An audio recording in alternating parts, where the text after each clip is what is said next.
I'm going to demonstrate a modified Knott's test, and this would be used primarily to distinguish between two microfilariae that are similar in appearance. One is the Dirofilaria immitis, which we know is related to its heartworm, and the Acanthocalanoma recondytum, which is the non-pathogenic microfilariae that you might also find in the blood, primarily of a dog. And the supplies that you would need for this are uncoagulated blood. So this has been collected and put in a purple top tube with EDTA and a tube without a additive, no additives. 2% formalin. I've diluted 10% to 2% and labeled the top. You need a new methylene blue stain and a slide and cover slip. So the first thing I'm going to do is take... Okay, so I've changed the camera angle so you can see what I'm doing here. The first thing I'm going to do... I'm going to take 0.55 of mLs of blood and place that into this tube. The book does call for a larger centrifuge tube, however, and a conical one. However, we don't have that supply, so I am using this, and I have decreased the ratios to make it the same as what the book has. So first of all, I'm going to take 0.55 mLs of blood.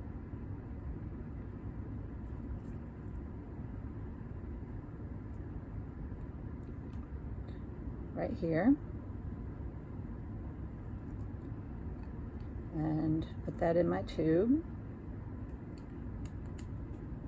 Put the cover back on, and then I'm going to take 5 mLs of 2% formalin.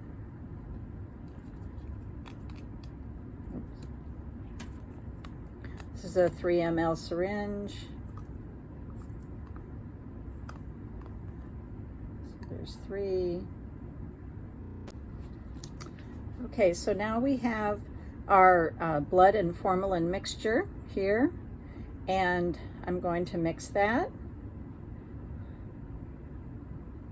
and then put that into the centrifuge. I'm going to put that in the centrifuge here, along with a balance tube of the same weight on the other side. And I'm going to centrifuge this for 5 minutes at 1500 RPMs. So 2000 is here, 1000 is here, 1500 is there, for 5 minutes.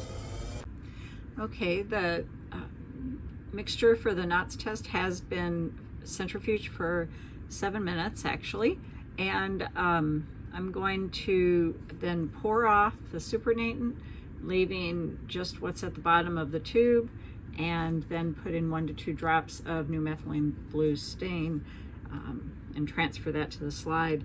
There's supposed to be a pellet at the bottom of the tube, probably due to the shape. Okay, so we're going to add the 2 drops.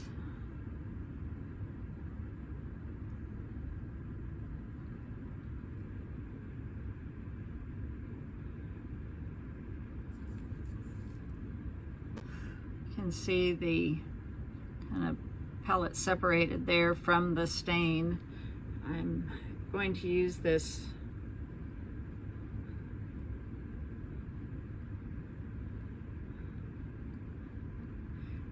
applicator to mix, because we don't have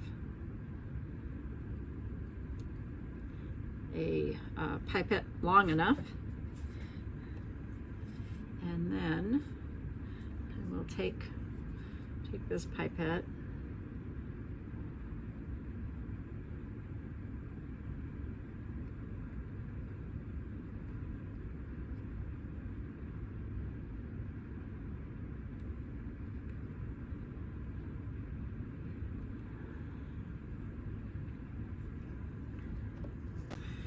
Okay, so what I did is I took the lid of the tube. I poured the mixture into the lid, and then I drew a sample onto the end of the pipette, which I'm now going to place on a slide.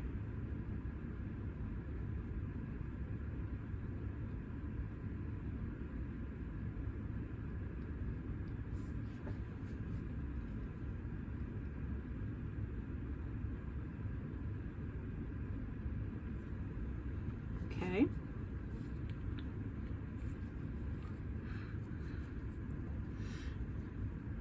And I will take this right here, and I'll take the cover slip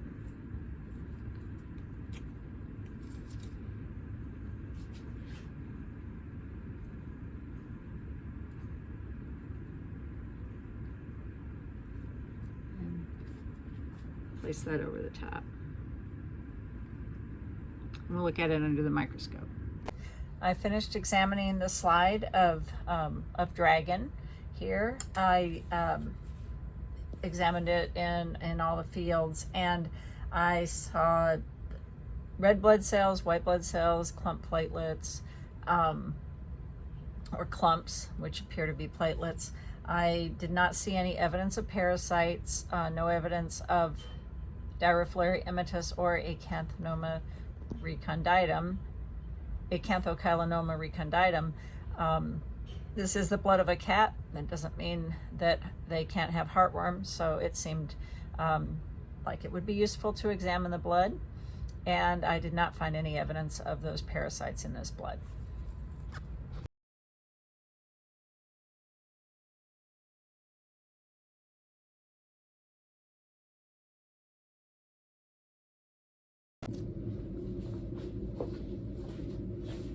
Okay, I'm going to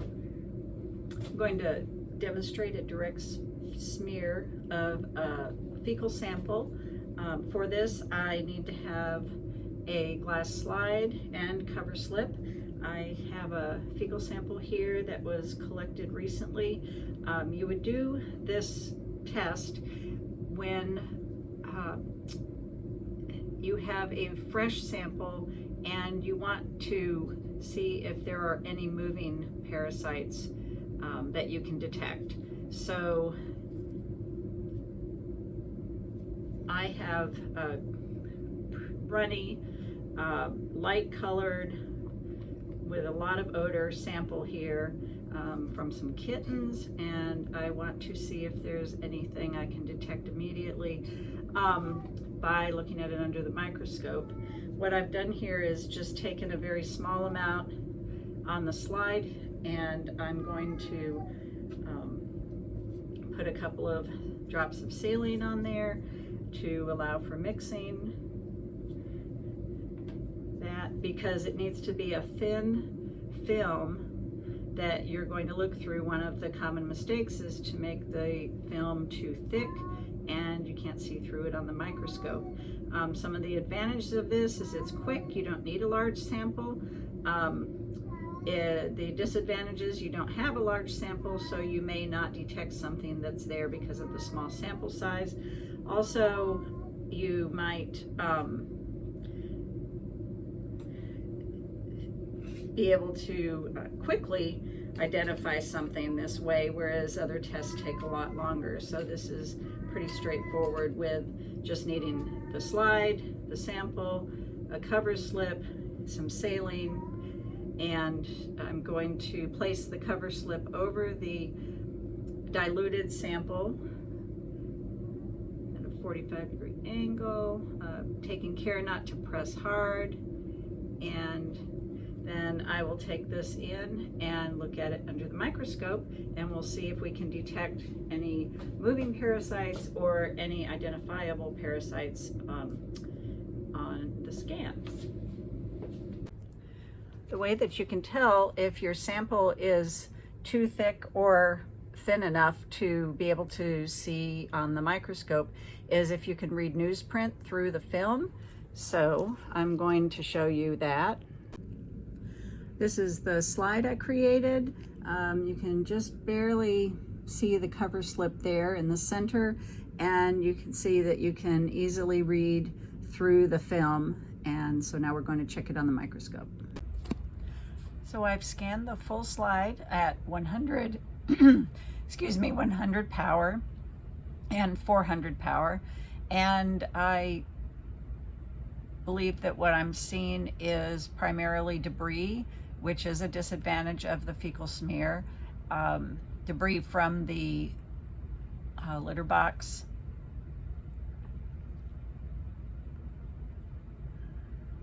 filler that we use here, and also nothing is moving, so I'm not able to detect or identify any moving giardia. And I also think if I were seeing any eggs or cysts, it's not real clear on this sample, only because it is a smear, and I see that it's hard to get focused well on the various layers of the mixture of the fecal sample and the saline. So I'm not able to draw any positive conclusions with this sample at this time.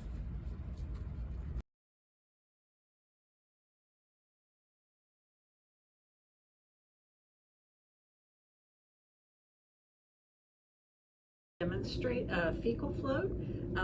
The time when you might want to use this is to estimate the parasite burden, specific types of parasites that you might see by examining the results under a microscope.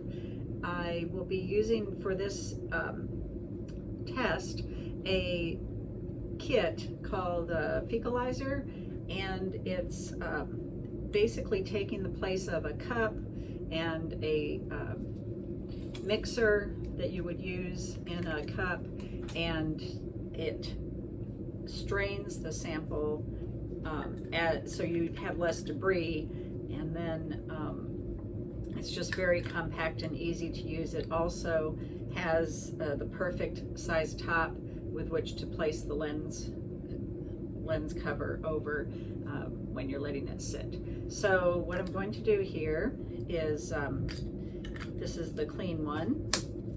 I'm going to test the sample. This is for Rue. It's a cat who is having some diarrhea, and I've collected the sample, as you can see, in the bottom of this insert. So that's placed inside the cup, and that's filled with Fecasol or any flotation solution. So we happen to use Fecasol. It is from Covetrus, and it has a 1.25 to 1.30 specific gravity. So it's heavier than the eggs or the parasite life stages that will then float to the top and adhere to the cover slip so we can examine them. We've transferred a little bit of this solution to a bottle for easy mixing. I'm going to put that solution into the bottle at this time, just up to the point where it's going down through these holes, because what I need to do, there's holes in the bottom here. I need to mix the Fecasol and the fecal sample, and that's really easy to do because it has a stop on either side, so you can't actually turn this all the way around. What it's doing is making it kind of like a washing machine, and I'm mixing the Fecasol with the sample.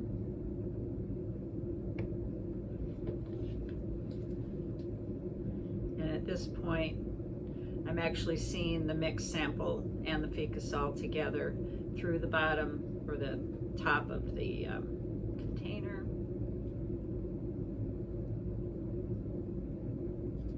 So that is mixing well. Just want to make sure I get it mixed really well. And then I'm going to fill this container to the top to where there's a meniscus or just a little bubble over just to the top where the liquid will make contact with the cover slip.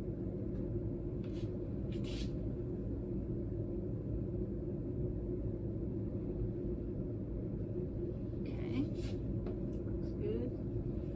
And now I'm going to take my cover slip and carefully drop it over the top of this fecalizer.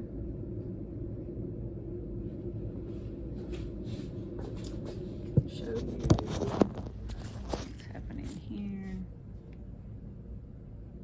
Oops.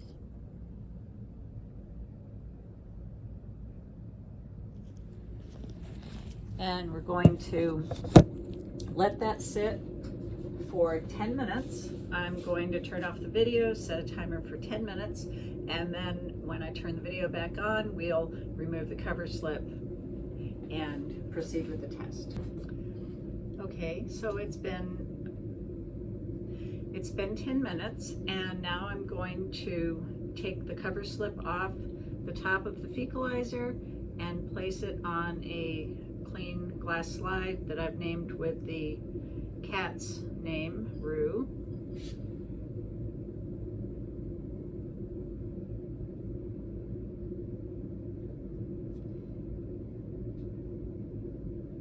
I'm placing that onto the slide at a 45-degree angle to minimize bubbles, air bubbles that I might get. And I'm going to go examine that under the microscope.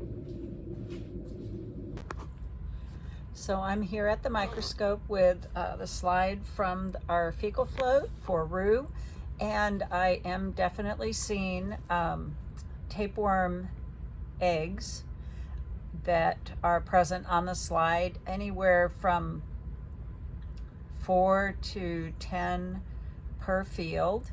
And I do know that this cat was recently treated for a Spirometra species tapeworm, and I don't know if this is the same species I'm seeing here or not, or if this is a new infection or something, but I will definitely bring this slide to the attention of our veterinarian and let her examine it. And this was a sample taken within the last 48 hours actually.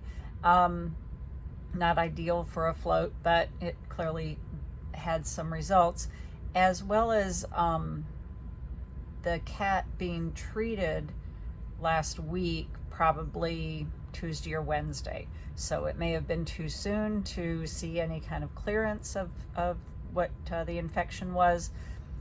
We're definitely sending another sample out on Monday just to see where it stands at the lab, and we can examine it again in-house if she chooses to do that. So I'm going to now remove the slide from the stage. Normally I would dispose of the slide, but since there are findings, I want to give that to the vet and let her look at it, or do with it as she wishes. And we would dispose of it in the sharps container since it's glass.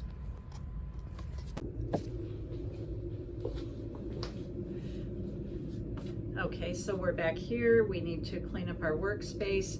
I'm going to take the fecalizer and I'm going to close the lid firmly. It closes shut, it does not leak, and I'm going to go ahead and dispose of this in the trash.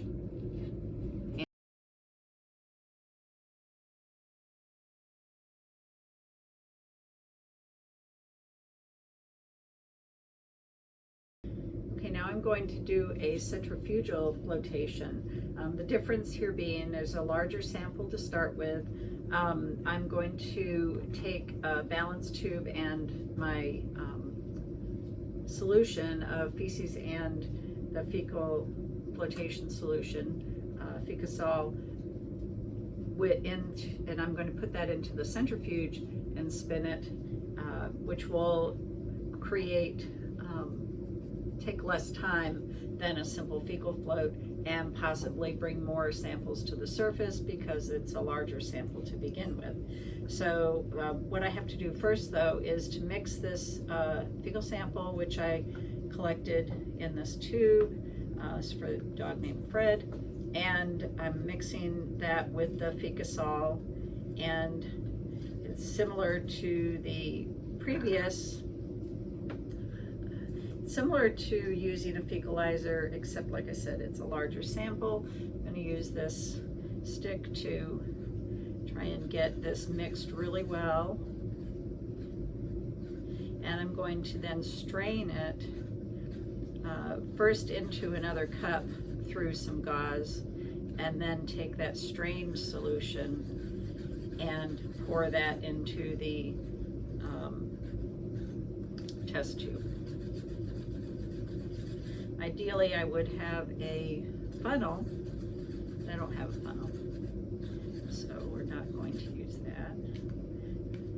Okay, this is a pretty thick solution here. I'm going to add more Fecasol. Ideally, you have a sample about the size of a Hershey's Kiss, which I do, and then you want to mix that with a good amount of Fecasol so that it is a good liquid.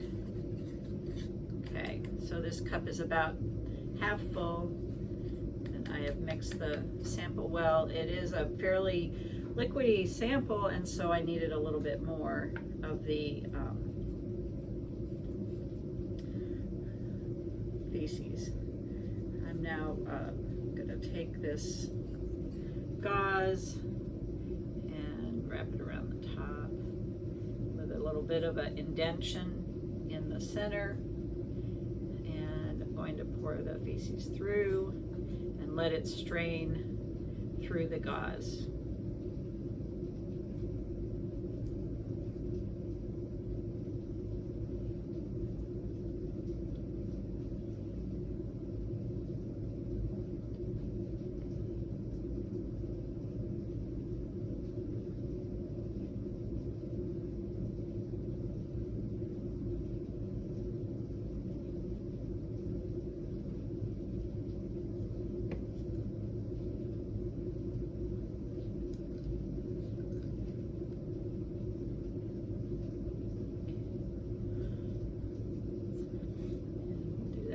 Time to get an adequate sample.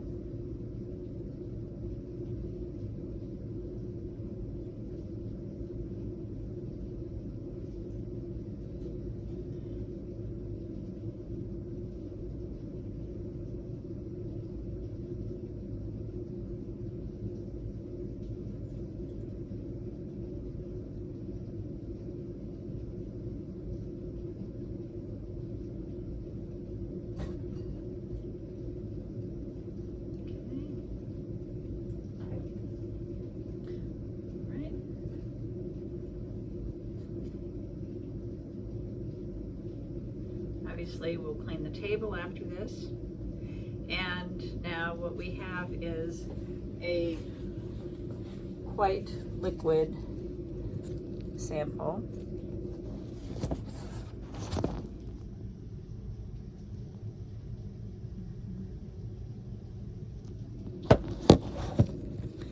That I will then pour into the test tube, and we will run it through the centrifuge.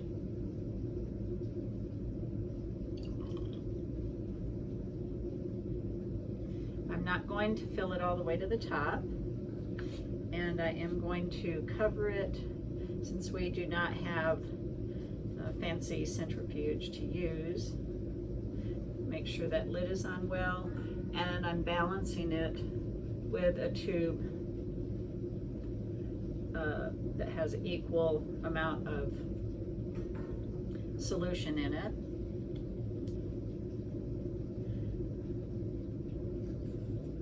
Go ahead and use the Fecasol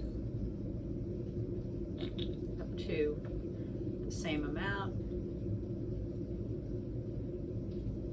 so that it weighs the same.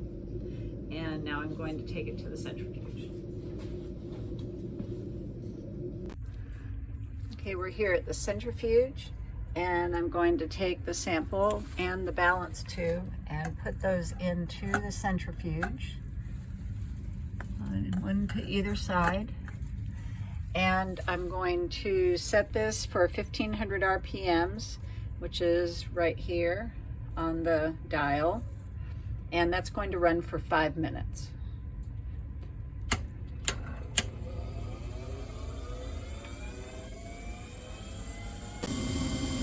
Okay, so the centrifuge has been running for 5 minutes. Now I'm going to turn that off. Let it spin down. And what's really important is that I take out the tube and not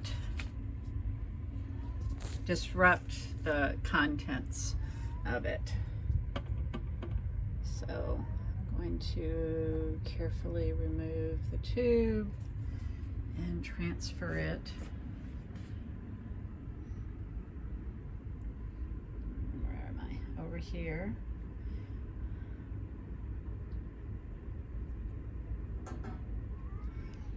Okay, and then of course I need to remove the balance just to have that out. So okay, so now I have the tube, I've put it into the rack, and what I need to do is add enough fecal to the top but not disrupt the surface of the tube. Disrupt it as little as possible. And then I am going to be letting it sit for 10 minutes. So even though I would be saving time if I had the appropriate kind of centrifuge and I could just have a cover slip on top, it would then centrifuge everything to the bottom, and everything heavy would go to the bottom, everything light would stay at the top, and I would then transfer that straight over to the microscope. But in this case, I am going to add the fecal, and what I'm going to do is not disrupt the top. So I'm going to pour down the side of the tube on the inside as opposed to just straight into the tube. All right, so I have the meniscus on the top,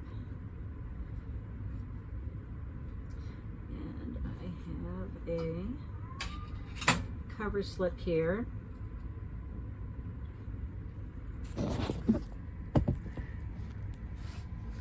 I'm going to place over the top.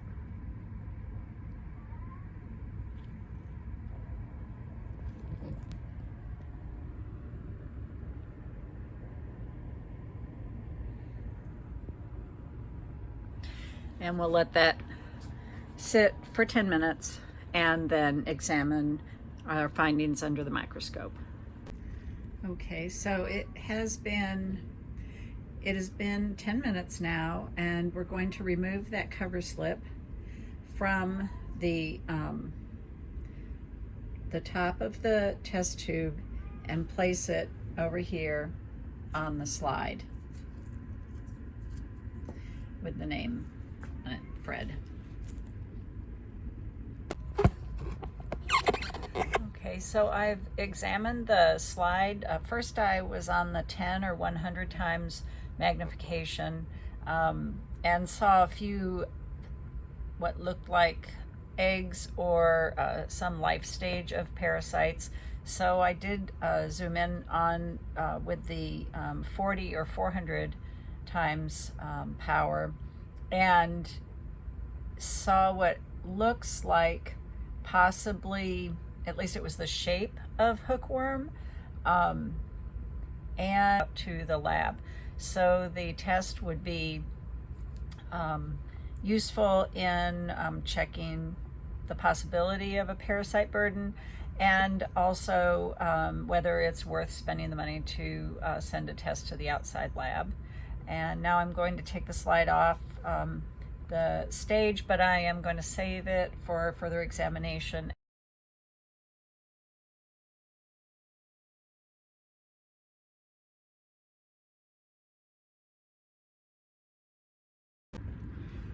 Okay, now I'm going to prepare a solution to demonstrate a fecal sedimentation, and basically that's used if you're trying to detect any of the heavier larvae or heavier parasites that do not float on a fecal float, such as flatworms. And you only need about a half a teaspoon of feces. You can use a whole teaspoon. So I have a sample here in this cup that I've taken from a cat named Chai. I'm going to add, just use water, 30 mLs of water to that sample, and then I'm going to mix that and then strain it through a cheesecloth.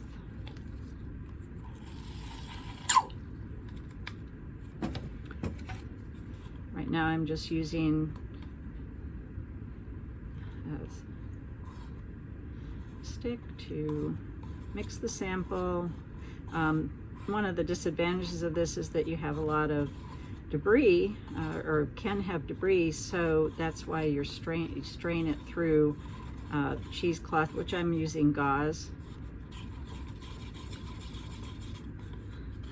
So it dissolves fairly quickly in water.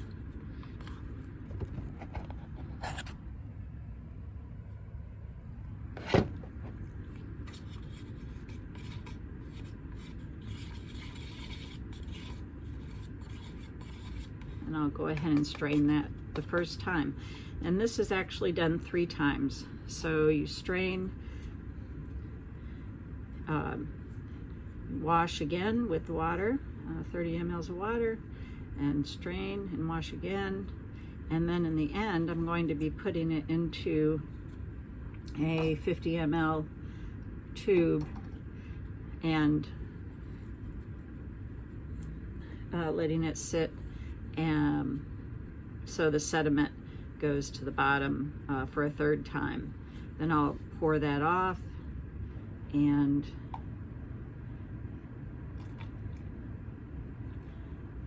then I'll pour off the sediment.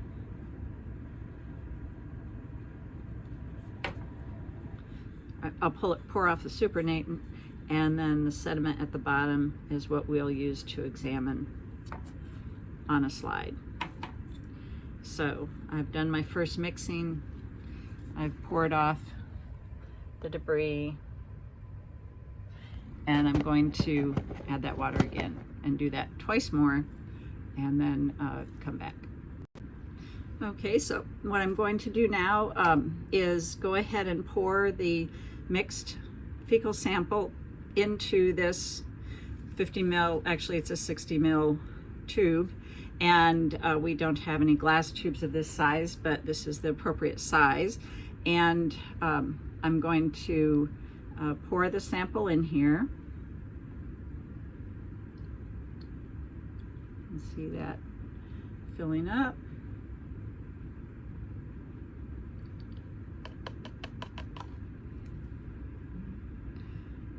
Mils, and just set that here so it does not tip, and I'm going to let that sit for 15 minutes, and then I will repeat that twice. Okay, so for our sediment test, I have let this sit for about 30 minutes actually, and I'm going to go ahead and pour off the supernatant on the top, being careful not to disturb the sediment at the bottom.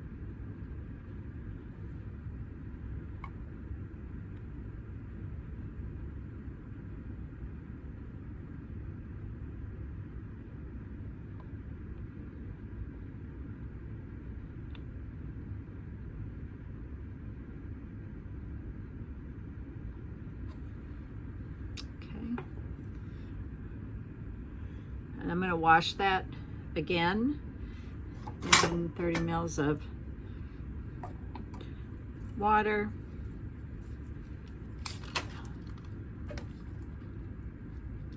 I'm going to wash that again in 30 mils of water. Okay. And let that sit.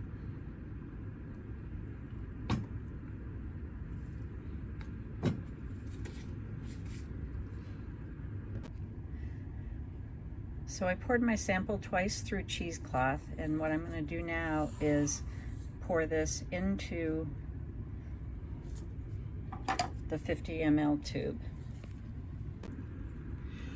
All right, so we've let the sediment sit now for the third round. I poured off decanted the supernatant from the top, and then I let the sediment from the bottom of the tube drain into this smaller cup so that I could use a pipette to retrieve samples to put on the slide. Now, in reality, what we want to do after I am mixing the sediment to make sure I have a full amount of the sample. We would want to actually examine all of the sediment from the bottom of the tube to be sure that we're seeing everything that we need to see. And for the purposes of the video, I'm going to do this for 2 slides and place a sample, mix again, drop a sample, and put that on another slide.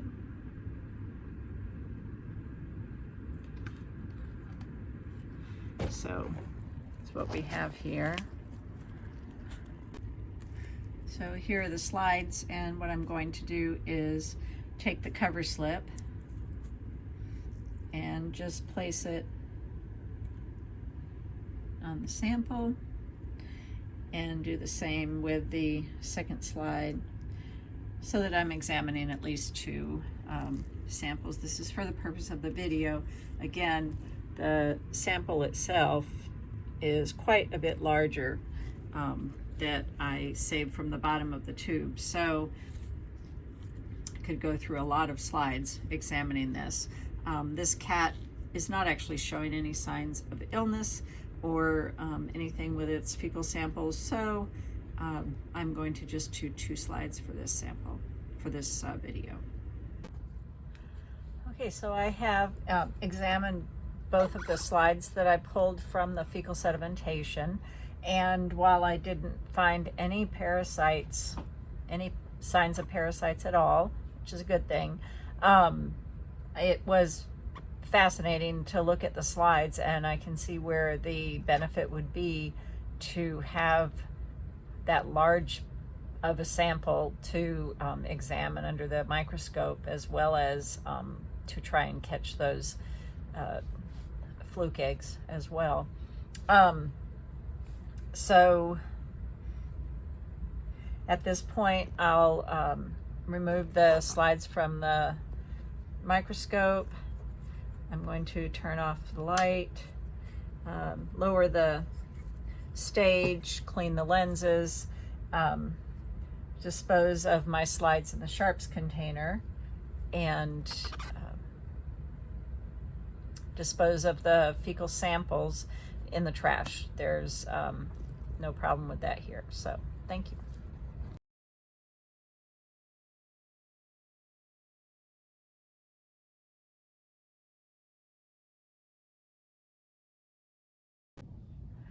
So I'm going to demonstrate an ear cytology. We're going to start first with getting the sample from the animal.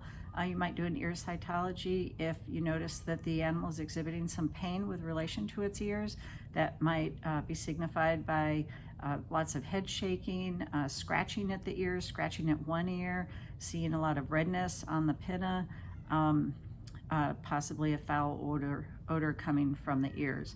So we're going to collect a sample first with these dry cotton swabs, 1 for each ear, and then we'll look at it under the microscope. So here I have Jen. This is a cat that has not been exhibiting any issues with its ears, but for the purposes of demonstration, I'm going to show you how to collect a sample. So I take the cotton swab, and I want to take care not to pull up on the ear, I don't want to damage the ear at all. I'm just going to be collecting a sample, going down into the ear canal before it turns left, and just getting as close as I can to collect the sample. First from the right ear. That's all right. That's all right. I'm not pulling up.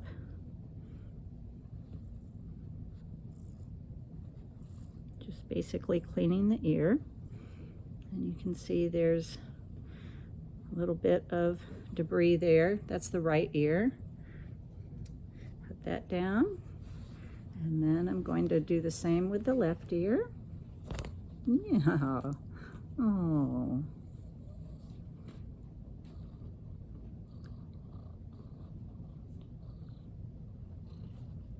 There we go. And there's a sample from the left ear. I'm going to then break the stick there to signify left. And then Jen will go back to her enclosure with some treats. Okay, now I'm going to demonstrate how to create the slide with these 2 cotton swabs. I have the slide here with the swabs.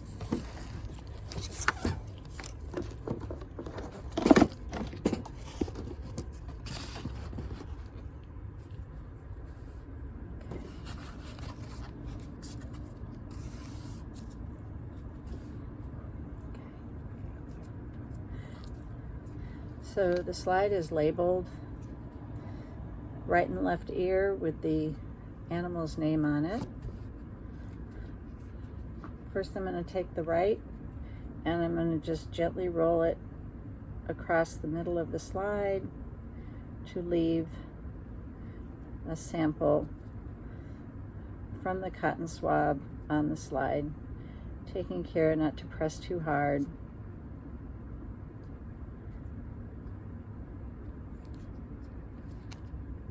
To leave just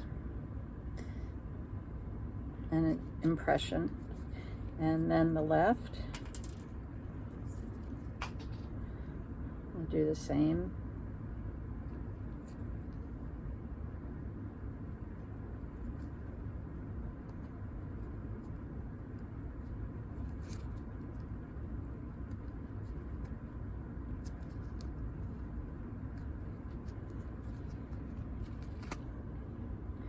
And you can just see the impression there.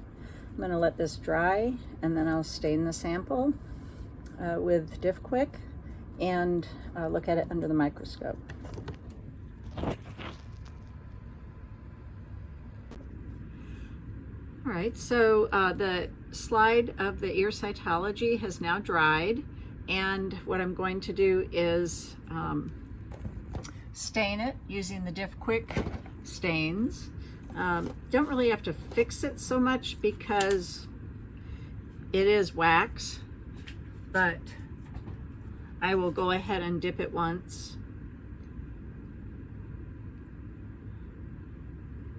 Just in case. And let that sit for a moment.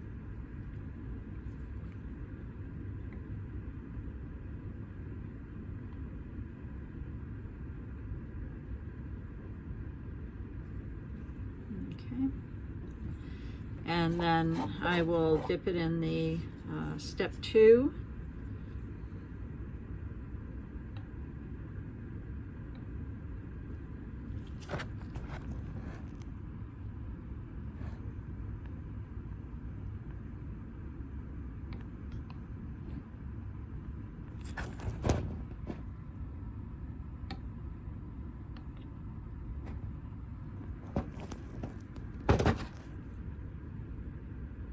And I'll rinse that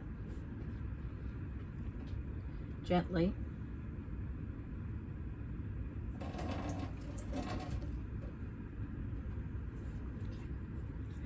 And then I'll dip it in step 3.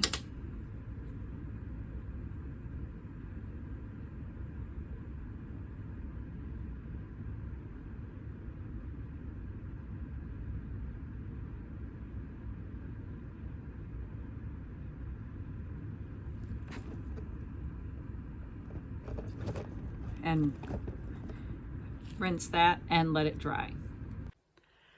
So I've completed my review of the slide of Jen's earwax, ear cytology under the microscope.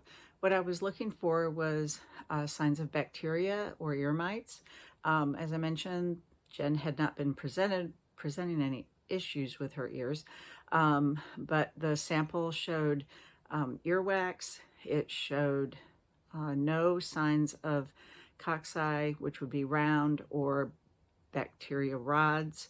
When I stained the image, when I stained the slide, not a lot of it actually stained. I restained it using step 3 and rinsed the slide from the back, and still only had this small sample that did die, but there was no sign of bacteria and no sign of any ear mites at all.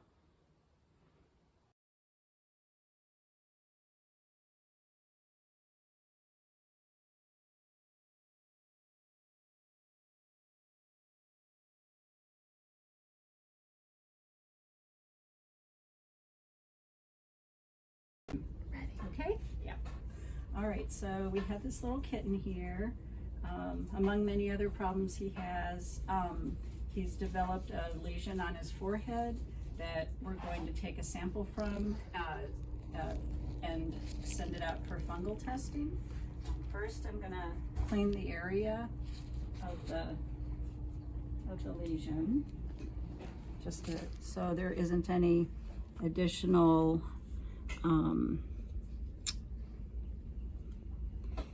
contaminants in the area. This was some chlorhexidrine solution. And then I'm going to take these clean tweezers and get a sample from the edge. Now we realize that this could be a contamination, so we're just being careful. We're not carrying the cat around the shelter or anything. We're just going to pluck a few hairs from the edge of this. And you can see here, there's, it comes right off. And then I'm going to take that and put it, now this, into this test kit medium. We'll embed it in here.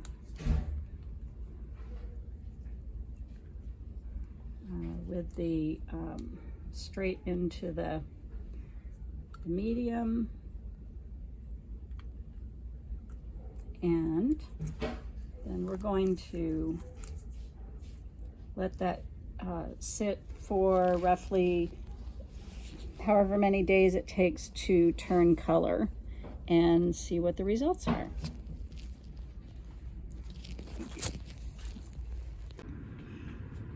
So our dermatologic test, fungal culture finally produced a color, and it's red in the agar there. This sample was taken on May 29th, and it just showed results today. This is June 18th.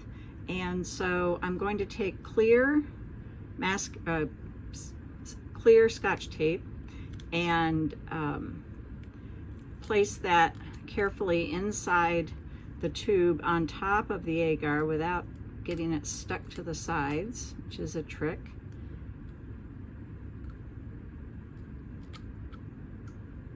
And then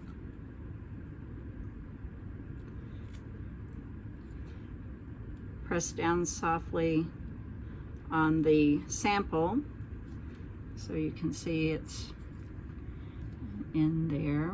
You can see it or not, but and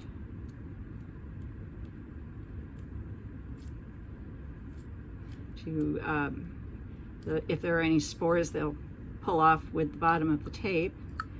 I'm then going to release the tape and place it on top of the slide. So there is material that's stuck to the tape. And place that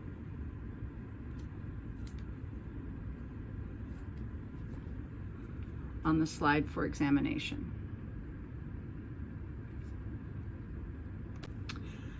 One thing I will add to that is that this sample did sit at room temperature for the full 2 weeks, and it also was just, the lid was loosely closed at the top, so that it would allow air circulation, I imagine. And of course we did use the plucking method, but we could have also used a clean toothbrush to scrape bacteria or fungus from the lesion, and also then put that into an envelope, a clean envelope, or directly onto the agar plate. We just happened to have a jar like this, and so it was much easier to pluck and put the sample in here, more appropriate for the jar. And then also